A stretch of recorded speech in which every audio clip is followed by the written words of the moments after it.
we have James Jackson. He's going to talk to us today, simplifying delivery of engaging 360/VR/4K experiences. How timely is that? Take us away, James. Yeah, as you said, my name is James Jackson from Wowza Media Systems, and I promise you I will get to some shameless Wowza plugs at some point in time, but really I just want to talk to you about some things that are just evolving when it comes to actually delivering 360 and VR experiences. Jumped ahead of things. So why are we doing VR and 360 experiences? Just a bit of a recap a little bit. So we're really trying to increase engagement in gamification. So some of the things we're really trying to get at are user defined. So when we talk about 360, ordinarily when we're streaming things, we point a camera at something and that's what people see, but people want to be able to go in and pick what they look at. So you put them in a situation and they have the ability to pan around and look and see what they want to, take a look at whatever they want to see. User generated as well, so that's nothing new, but much like the camera we have here, we've gone from some things that are very complex to something that somebody can really carry around with them and really get your users involved. Same thing, in terms of social, we want more social engagement, more mobile engagement, more global. And then at the end of the day, what's all this for? It's really premium services. So on one or two ends. One, a premium service, something that translates into more revenue for us for a particular customer, or conversely, something that is a greater value for customers so they stay on the site longer, so we keep their attention longer. So that greater value or greater revenue for us, or both would be even better.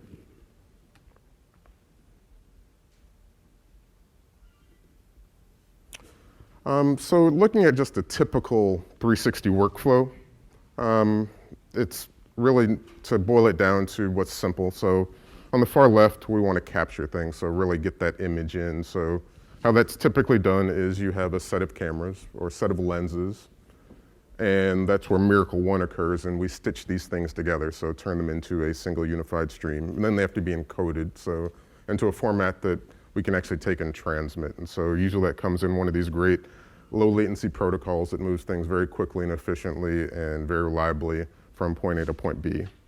At that point in time, Miracle 2 occurs, and that's where Wowza comes in. So this is one of my shameless plugs as we come in. So we're actually going to take that stream, and we're going to actually prepare it so it can be delivered globally to lots of different endpoints and devices. And then Miracle 3 occurs, where we actually take that stream once again at the actual viewer's location and turn it into an image once again that allows them that interactivity, the ability to actually pan around and take a look at whatever they want to look at that point in time. So on the far left, when we talk about capture, a little bit of the evolution. So I guess first of all, I would say is none of these things are really old. I mean, they're all pretty new. On the far left is a very traditional sort of 360 rig. So in that particular rig, you've got 10 cameras. This is a brand new rig from one of our customers. And that'll actually produce an 8K 360 stream. But coming out of each one of those cameras, you're going to have a cable, so 10 separate cables, and a capture card that's going to actually bring them all together. Then you're going to need a piece of software that stitches them together. So very, very high-end camera. That's the type of camera. So I don't know if anybody saw President Obama's farewell address, or there was Beauty and the Beast, the red carpet. The 360 streams are actually streamed on that type of camera. So very, very high-end, really high resolution, so all the way up to 8K there. Down the middle, some of the things we've seen over the past couple of years, a lot of consolidation of the hardware. So the one on the top, which actually I have right here, so you're looking at something that, about the size of a extra large egg. Inside of this one includes the lenses, but it also has a stitcher and then an encoder too as well. So very compact, but limited processing power, but really good quality. So you're going to get about a 1080p stream out of this for 3 lenses. And that's actually going to go ahead and then just a simple connection that comes outbound on that one. So obviously a lot of consolidation there. The one in the middle there, just after this session, Tim, one of our solution engineers, and I will be doing a hands-on session where you can get up and running on a 360 stream. The one in the middle is by Video Stitch, that's their Aura line. And so with that particular one, once again, a small camera, not much bigger, roughly about the size of this glass. And then an external box with a little bit more processing power, and so that can push out 4K streams. And so once again, still pretty good consolidation, but that's one thing one solution there, two separate pieces. You can capture, stitch them together, encode, and send those over. So really good. And then down below, if you've got a couple extra pennies to spend, so that's Ozo, achieved a lot of great popularity. And if you have an extra 67 grand to spend, then that'll actually a great one. But I'll show you a couple of case studies, some really great, interesting use cases have come up with that one too as well. But then recently, including one of the things that we're going to be raffling off today here, this will actually provide what's essentially a 2K stream coming out of that, going through literally a mobile device. And you have in the palm of your hand there a professional grade 360 streaming capture device that will go ahead and encode that as well. So we're seeing a lot of consolidation there. So taking something that clearly takes a lot of setup on the far left there to produce a professional experience to something on the right that still produces a pretty darn good professional looking 360 experience, but something that now has really taken you from not only the user defined where they can pan around, but something that your users can actually generate. And so you can literally put multiple 360 streams coming from multiple locations in the hands of your users. So really great progression of technology, really simplifying how things actually go about. The next thing that's going to happen is we talk about preparing and delivering. And so once we get that stream, so it's going to come in generally one of those two formats, but we get that in, and then we have to make it really prepared so that it can be delivered to your audience that wants to be global, they want to be social, they want to be syndicated, they want to be on the go, they want to be mobile, and be able to do that. And so what you really need is something that's actually going to take all of that and be able to deliver that for you. So get that incoming stream inbound, scale it up, and make it consumable for those people around the globe in different regions, compliant with the actual different regulations, and get that to them at scale. And then play it back with some of our partners, so JW, Next Player, and then BitMovin, to actually render those streams on their devices locally. But all those things, but literally these things you can do very, very quickly. And then the next thing you want to do is play back. And so talking about a little bit about the evolution of playing things back. So I'm assuming that most people are pretty familiar with the top image of their set of goggles you see on the Samsung commercial. And they put them on the face of an elderly person and they jump. And well, I mean, that's pretty good and everything. And then also, becoming more familiar with something like this, and you have Google Cardboard. This one, once again, is shamelessly labeled Wowza. And one of these, and you have yourself a pretty good 360 viewer with an accelerometer in your phone. As you move and tilt your head, you can look around. Really good solution. And then, somebody got the idea, once again, one of our customers, but I'm sure a few other folks, is what if you didn't have to put something on? What if you could just walk into a room and just look around? And so, I don't know how many of you were at NAB this past a little while ago, but at the Sony booth, at the Canon booth, at Blackmagic as well. The same customer at that large rig had these domes set up. You could walk inside and actually look around. And so instead of actually strapping on the goggle, you literally dropped into an experience. And so just the evolution, so making things much more simple and coming along. So really great ways to see things. And so very much bringing it within reach of a lot of other people. So, really great experiences. So I guess you say, so that's great and everything, so we do these things, and I will tell you the question I get most commonly is, hey, that's really cool, but what's the practical application of something like that, Originally it was like, well, it's just fun, it's like just put your head and you look around. But some of the things that have happened recently that we have customers doing, so one in particular is for therapy, so Alzheimer's patients, people in chronic pain. It's a great way of engaging them. We talk about engagement, really getting in and activating what's going on. Other things, things like remote surgery, another customer of ours, they do remote surgery with VR. And what they found is doctors actually can perform surgery at much finer detail, literally with VR, than they can actually looking at the patient. That's counterintuitive to me, but it does actually happen. I have a friend who's the director of pilot training for an airline, which I won't mention right now. He says their pilots actually land planes and testing better with the VR experience than they will looking out the window. I have never figured that out, but just a really strange thing. And then in training too as well. So some of the things we do is people actually go out and have a realistic training experience. Once again, one of those domes. So it looks like he's standing outside with binoculars. As it turns out, that's literally just a head, set of a head unit for VR that's attached to a cable that happens to be in the shape of binoculars, and he's standing inside of a dome. So some really great experiences, but some of the cases that really hit home for me too as well is, I don't know if anybody saw the commercials with Hyundai around the Super Bowl with people in the service.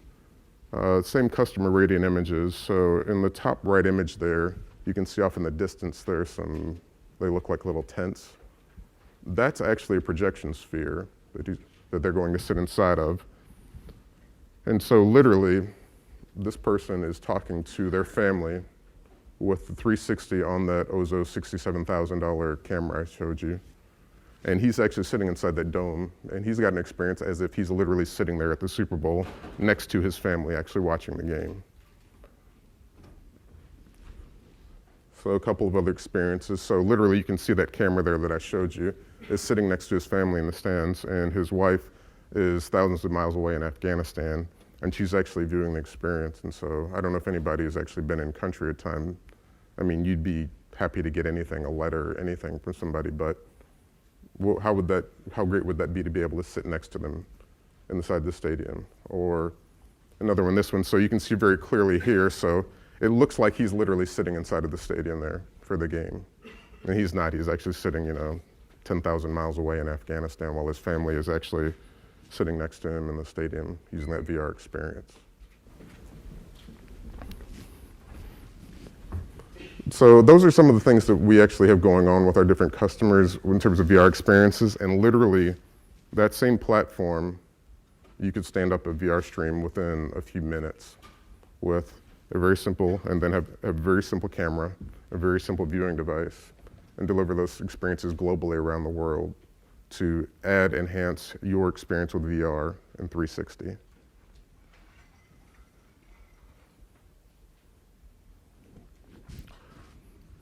So I ran through that really quickly, but I just wondered if anybody had any questions or anything. Yes, please. Do you have some data to share with respect to what processing power you need, for example, bandwidth for 4K versus VR? I think we have about 12 megabits per second So, what do you need for VR and processing power?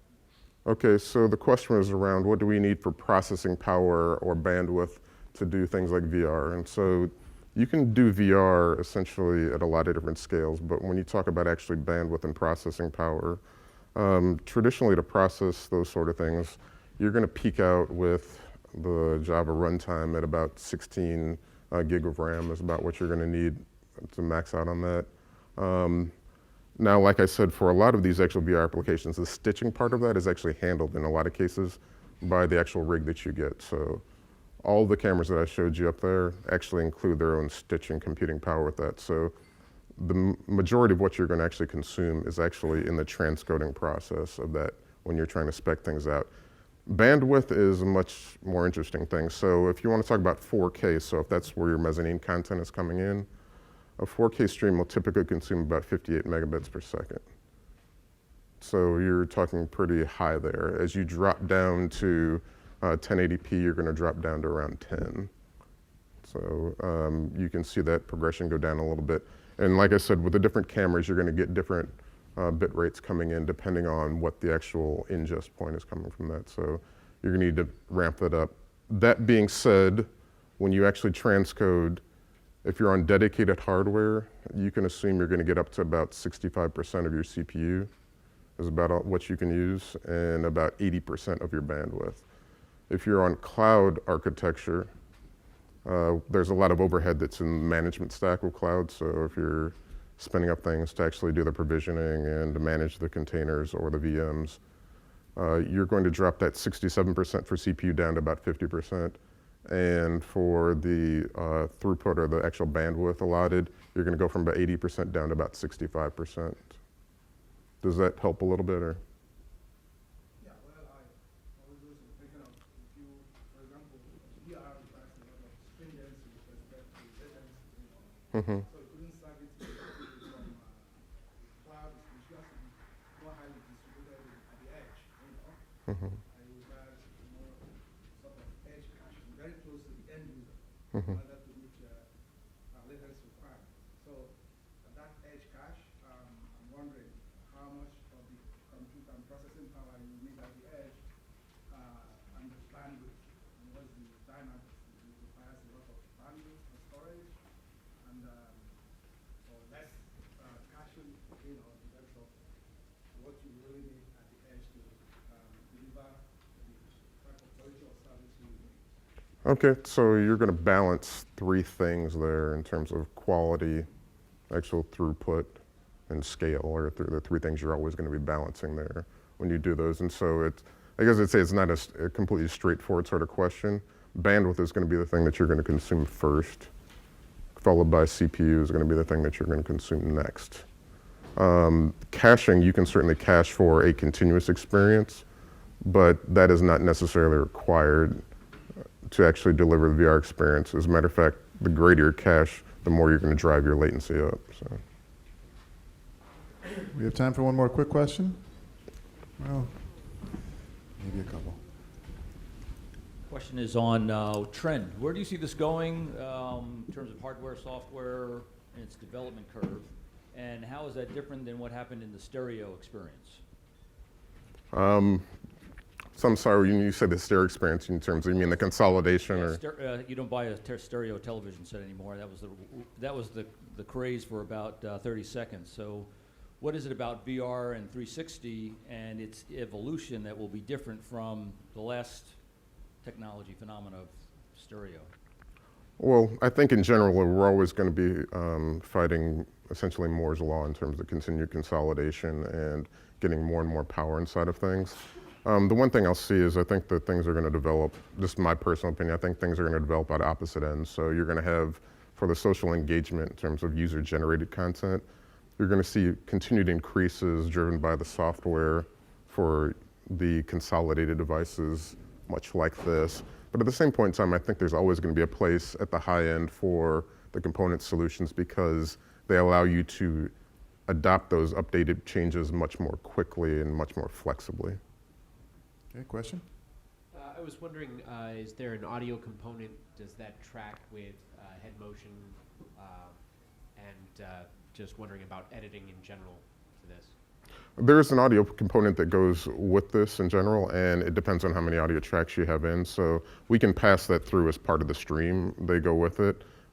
We will essentially take whatever part of the stream and send it along to whatever device, and you can track that separately. So for instance, those 360 screens that you saw, I don't remember how many speakers they had, but around the tent, there are lots of them. And so you can hear the crowd roar in front of you, and you can also hear your family talking to you standing next to you. So there is a piece that goes with that. How exactly that's stitched together and taken back apart, I don't know, but I know that it's actually embedded in the stream and sent along as well. So.